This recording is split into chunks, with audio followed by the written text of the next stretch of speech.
दोस्तों, ये ज़िंदगी की जो घड़ी चल रही है, ये घड़ी का जो टाइम दिया गया है, ये लिमिटेड है।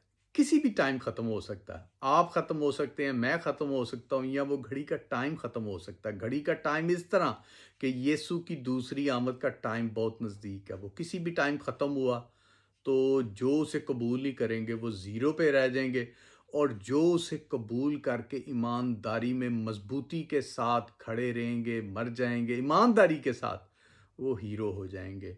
वो अबद की ज़िंदगी पाएँगे, अवार्ड पाएँगे, वो अवार्ड जो दुनिया के अवार्डों से सबसे बड़ा अवार्ड है। और वो आदमी जो वो अवार्ड पाएगा, वो सोने की सड़कों पे चलेगा।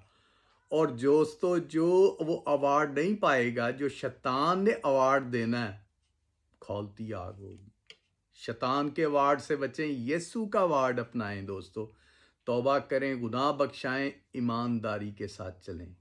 तो यीशु का अवार्ड आपको ज़रूर दिया जाएगा, अबद की ज़िंदगी, ज़िंदगी का ताज, पैराडाइज़ की नेशनलिटी। Praise the Lord. जय मसीह।